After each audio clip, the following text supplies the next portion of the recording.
రాజకీయాలకు ఇవాళ మీరు 10 ఏళ్ళు సీరియస్గా ఏం అర్థం చేసుకున్నారు రాజకీయాలను మీరు? ఉద్యమం ఒక 10 ఏళ్ళు, రాజకీయం ఒక 10 ఏళ్ళు. అర్థం చేసుకోవడం ఏంటంటే, నేను మంచి మంచి పాలిటీషియన్స్ని చూస్తూ పెరిగిన. మీరు బోల్డ్గా అడిగిన, నేను కూడా బోల్డ్గానే చెప్తున్నా. ఇట్లనే ఉంటాయి అనుకొని వచ్చిన రాజకీయాలు చాలా చక్కగా ఉంటాయి. మనం ఏదైనా చేయొచ్చు, మనం నమ్మి వచ్చిన వ్యక్తుల కోసం ఏదైనా చేయొచ్చు. ఒక ఊరు ఒక పెద్ద మనిషిని అనుకున్నప్పుడు ఆ పెద్ద మనిషి నిలబడుతుండే ఆ ఊరి కోసం కానీ, అతను నమ్ముకున్న జనాల కోసం కానీ. కానీ ఈరోజు చూస్తున్న రాజకీయాలు కంప్లీట్ కాంట్రాస్ట్. అండ్ వాళ్ళని వదిలేస్తారు ఏమన్నా కానీ. తన స్వార్థం కోసం, తన స్వలాభం కోసం పోయేదే ఎక్కువైపోయింది ఇవాళ రేపు. సో రాజకీయానికి అర్థమే మారిపోయిందని అనిపిస్తుంది అప్పుడప్పుడు. బట్ ఇంకా అయినా సరే మనం దాన్ని వదిలేయలేము కదా. ఉన్నంతలో వెసులుబాటు మనం చేయాలనుకున్నది మనం చేయాలి. నేనైతే ఫోకస్డ్గా ఉన్నా. సో ఏమంటారు కదా, బురదలా ఉన్నా కూడా తామరపు అది అంటించుకోదు. ఎవరు ఎట్లన్నా కాలవడని. నేను నమ్ముకున్న సిద్ధాంతం మీదనైతే నేను కట్టుబడి ఉన్నా. అట్లాంటి పొలిటీషియన్స్ని ఇంకా మనసులో తలుచుకొని అట్లనే పోతా ఉన్నా ముందుకి. రాజకీయాలకైతే చక్కని నిర్వచనం నేను అదే చెప్తా. అంటే మంచి చేయగలగాలి, వైడర్ స్కోప్లో ఎక్కువ మందికి, బహుళ జనాలకి న్యాయం చేయగలిగే స్థితిలో ఉంటారు. చట్టాలు నిజంగా కూడా చట్టసభలకు పోయే అవకాశం వచ్చినప్పుడు చట్టసభలకు పోయిన వాళ్ళు చట్టాలు, మంచి మంచి శాసనాలు, ప్రజల తలరాతలు మార్చే విధంగా చేయాలనేది ఎంతో గొప్ప గొప్ప ఊహలతో వచ్చిన రాజకీయంలోకి ఇంకో ఇట్లా నడుస్తుంది. ఊహలు అంటే కళలు అవుతున్నాయి అంటే ఒక్కొక్కసారి అనిపిస్తుంది. బట్ ఇప్పుడు కొంచెం మంచిగా అనిపిస్తుంది. అంటే ఒకటి ఏదన్నా అనుకున్నప్పుడు దాన్ని అన్నట్టుగా చేస్తారు అని. రాజకీయ నాయకులు అంటే గతంలో నిజంగా కూడా మీరు అన్నట్టుగా క్వశ్చన్ ఇది అడిగినరు. కేసీఆర్ అనేట ఆయన ఉద్యమం చేసిండు. మేమందరం కూడా అప్పుడు ఉద్యమంలోకి రావడం జరిగింది. ఓకే, గతంలో 69 ఎజిటేషన్లో మన పేరెంట్స్ వీళ్ళు ఉన్నా కూడా తర్వాత అయితే మళ్ళీ దశ ఉద్యమంలో వచ్చినాము. అప్పుడు చెప్పిన ఒక మాటలు తర్వాత దాన్ని పక్తుగా ఉద్యమ పార్టీని మళ్ళీ రాజకీయ పార్టీ అని చెప్తే పక్తు రాజకీయాలు అన్నాడు. అంటే కూడా రాజకీయంగా మంచి చేస్తాడేమో, ఉద్యమ పరంగా ఏం చేయకపోయినా కొట్లాడినాం అనుకున్నాం. బట్ చెప్పినవన్నీ కూడా ఏం చేయకుండా అది ఇదని మళ్ళీ అట్లనే ఇక సుదీర్ఘంగా మళ్ళీ ఏం చేయలేదు. అంటే చాలా వరకు అంటే మనం అట్లనే మిగిలిపోయినాం కదా. ఇప్పుడు సిద్దిపేటే కదా, సిద్దిపేట పక్కన సిద్దిపేట గోదావరి నీళ్ళు వచ్చినాయి కదా. సిద్దిపేట గోదావరి నీళ్ళు ఎక్కడి నుంచి వచ్చినాయి చెప్పుండ్రి. అయ్యో, ఎక్కడి నుంచి వచ్చినాయి చెప్పుండ్రి, మీరు చెప్పుండ్రి. మల్లన్న సాగర్ కట్టిండు, కొండపోచమ్మ సాగర్ కట్టిండు, రంగనాయక సాగర్ కట్టిండు. 3 చెప్పినా కదా. 3 చాలా వరకు అంచనాలు పెంచి తారుమారు చేసి మొత్తం ఆయన 100 ఎకరాలు చేసుకొని నీళ్ళు ఇంతవరకు కూడా కాళేశ్వరం ఆడ లింకులు కంప్లీట్ కాలేదు. నేను అందుకే అడిగిన మిమ్మల్ని. మల్లన్న సాగర్ నుంచి రంగనాయక సాగర్కు, రంగనాయక సాగర్ నుంచి కొండపోచమ్మ సాగర్ ఇక్కడ ఏం కంప్లీట్ కాలేదు. 10 ఏళ్ళ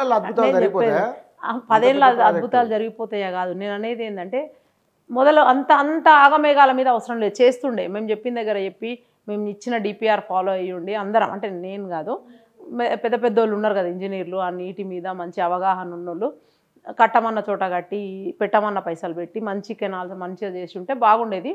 అది పక్కన పెడితే మాకు సిద్దిపేటకు చేసింది ఆయన ఒకటే. హైదరాబాద్ నుంచి ఆయన ఫామ్ హౌస్కి రోడ్డు, అక్కడి నుంచి కనెక్టింగ్ రోడ్ టు సిద్దిపేట, అక్కడి నుంచి వాళ్ళ కొడుకుకి సిరిసిల్లకు ఒక రోడ్డు. మామూలుగా ఉండదు ఆ రోడ్డు. బాగా నేర్చుకున్నారని కాదు, అంటే అంతకన్నా మించి ప్రజల తలరాతలు మారలేదు. నేనేం ఎక్స్పెక్ట్ చేసిన అంటే గతంలో అవునన్నా కాదన్నా ఇందిరాగాంధీ గారి పీరియడ్లో వచ్చిన అదే బిహెచ్ఈఎలు మా జిల్లాకి, మీరు జిల్లాకు కన్ఫైన్ చేసిన కాబట్టి ఉమ్మడి మీద అదే బీడీఎలు అవే ఉన్నాయి తప్ప వీళ్ళు కొత్తగా వచ్చినాక చేసింది ఏం లేదు. అంటే మా జిల్లాకు ఒక ముఖ్యమంత్రి ఉండి, ఒక ఆర్థిక శాఖ మంత్రి కానీ, అప్పుడు ఇరిగేషన్ శాఖ మంత్రి, వాట్ ఎవర్ ఆయన ఉండే, మన నీటివరంలో అవన్నీ ఉండే కదా ఆయన మంత్రి, ఆయన నీటిపారుదల శాఖ మశానం మస్తుండే ఆయన ఉండి, ఇంకొక ఆమె డిప్యూటీ స్పీకర్ ఉండి, ఇవందరు ఇంత పెద్ద ఐకాన్స్ ఉండి కూడా ఆ జిల్లాకి ఏం చేయలే. ఒక కంపెనీ తీసుకురాలే, 10 మందికి ఉద్యోగం ఇవ్వలే. ప్లస్ మేము ఎప్పటి నుంచో అనుకున్న ఇట్లాంటి చేనేతలు మళ్ళీ గుర్తుకొచ్చింది. ఇది మీ నారాయణపేట, మీరు నాకు తెలిసి మహబూబ్ నగర్ నుంచి, మీ దగ్గర ఉన్న అట్లాంటి దగ్గర మా దగ్గర కూడా ఒక క్లస్టర్ అని అనుకున్నాం. దుద్దెడ, సిద్దిపేట, అట్లా దుబ్బాక అన్నీ కలిపి ఒక క్లస్టర్ అనుకున్నాం. మా ప్రాంతం వాళ్ళకు ఉద్యోగాలు వస్తాయి అనుకున్నాం. కలెక్టర్లు వీళ్ళందరూ వచ్చి కేస్ స్టడీలు చేసిండ్రు. అంటే ఇంకా అక్కడున్న లేడీస్, నేనంటే చదువుకొని బయటికి పోయినా, ఇంకా బీడీలు చేసుకుంటూనే ఉన్నారు. వాళ్ళు ఎందుకు చిన్న ఏజ్లో సర్వైకల్ క్యాన్సర్ దాంతో దీంతో ఎందుకు చనిపోవాలి, ఎందుకు ఇంత అవస్థలు, నువ్వు ఇచ్చే ఆ బీడీల పెన్షన్ తీసుకొని ఎందుకు బతకాలి, మారచ్చరా? ఇంకా మార్పు అదే కదా రాజకీయం అంటే, అదే కదా, ఒక జీవన ప్రమాణం పెంచాలి కదా. వాళ్ళు ఎక్కడున్న వాళ్ళు అక్కడే ఉండిపోయింది కదా. నువ్వేమో మంచిగా బంగ్లాలు కట్టుకొని నీ బిడ్డ ఇట్లా అన్నీ మంచి చాలా అవన్నీ అంటే ఆ ప్రాంతానికి ఏం చేయలేదు అని చెప్తాను. అవి ఏం చేయలేదు కాబట్టి వాళ్ళు బంగ్లాలు కట్టినారు, కనీసం మీరు బంగ్లాలో పావంతన కట్టిస్తారా మరి ఇప్పుడు కాంగ్రెస్ వాళ్ళు? ఎగ్జాక్ట్లీ. అప్పుడు ఇచ్చినవే ఉన్నాయి ఊర్లలో ఇల్లులు. ఎక్కడికి పోయినా సరే ఊరన్న అక్కడ ఇందిరమ్మ ఇల్లులు అయితే తప్పకుండా ఉన్నాయి. మేము చేసింది అప్పట్లో. ఆయన ఇస్తా అన్నాడు 24 లక్షల ఇల్లులు కట్టేది ఉండే వాళ్ళ లెక్క ప్రకారం, వాళ్ళు ఇస్తా అన్న ప్రకారం. ఎక్కడ కూడా కట్టలే. మా దగ్గర కూడా మా జిల్లాకు ఒక 5,000 ఏమో కట్టాలి, కానీ 1,500 ఏమో కట్టినట్టున్నారు. తూతూ మంత్రంగా ఇచ్చిండ్రు.